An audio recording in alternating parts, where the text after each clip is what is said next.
Franz Schubert, the Austrian composer Franz Schubert, the Städtchen Serenade is the name of this composition. Schubert is known for being a bridge between the classical era and the romantic era, and he's known for writing over 600 songs for piano and voice, so-called Lieder. And I would like to try and sing with piano today.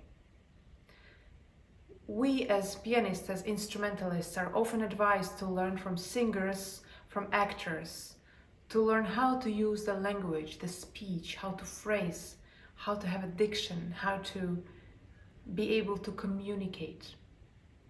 And piano can imitate so much, so today it will try to imitate the voice.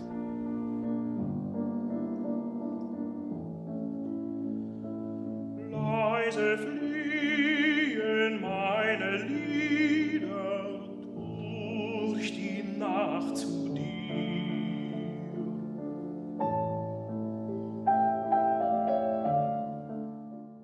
And this is how I would play it if I would be just a pianist and not a singer.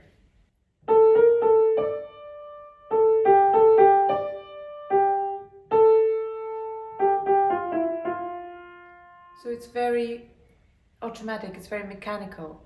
And how do I achieve the singing illusion? It's really by connecting the notes. How do I connect the first note to the second note? And how do I connect the bigger intervals? I always need to think as if I'm playing from my throat, as if I'm singing, as if I'm speaking it.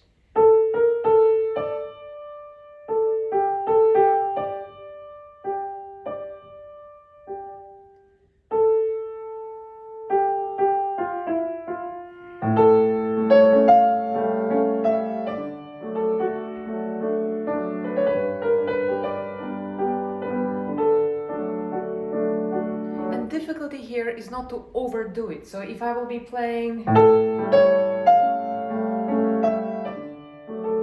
then we can talk about something to do with musical taste, but also with the classical roots that Schubert represents. He is conservative in his tempo, in his rhythm, in his pulse. So we need to remain in this very delicate, very well-behaved order while being incredibly expressive. And I think that's what's so difficult about Schubert. Because if I play the same very bar, but in Liszt, it would be probably. And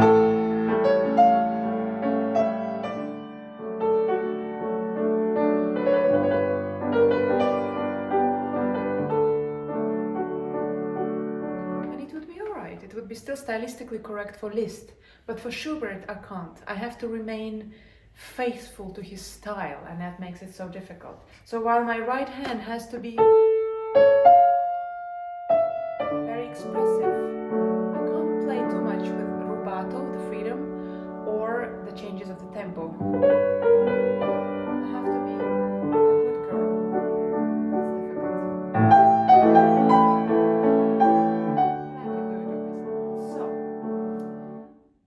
if the right hand is the melody, is the singer, is the diva, is the prima donna,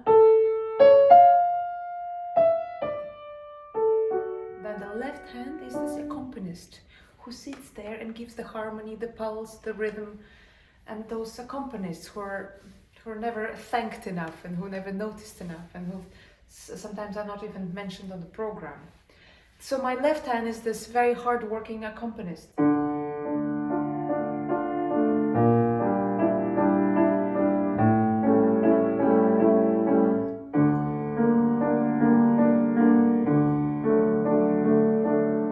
My left hand does two things here. It represents the bass line and then the harmony.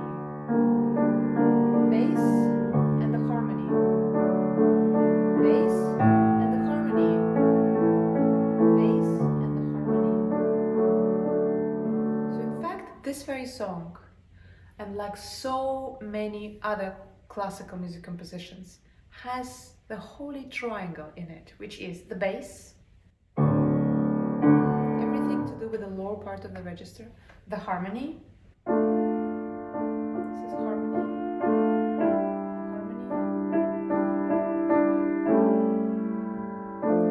and the melody.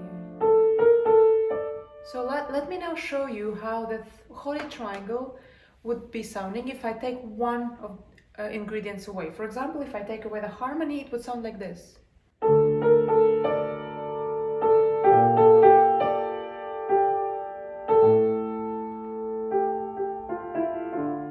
Or if I took away the bass line and just kept the harmony.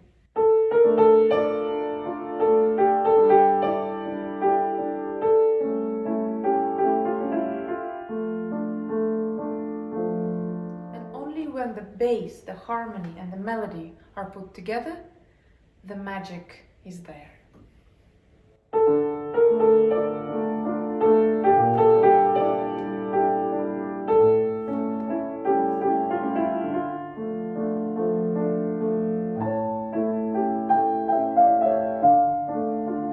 How not to play Schubert?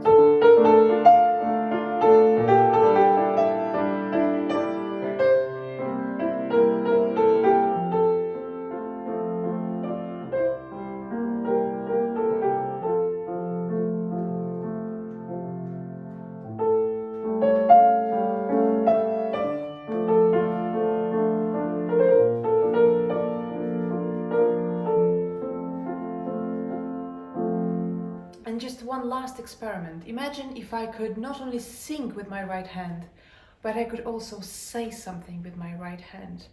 And with me and you, we actually have that chance, because I'd be playing for you and you'd be reading the lyrics, the poem that is behind the story, or which is the heart of the story. I won't be playing the whole thing, of course, but just imagine that I'm speaking to you just with piano sound.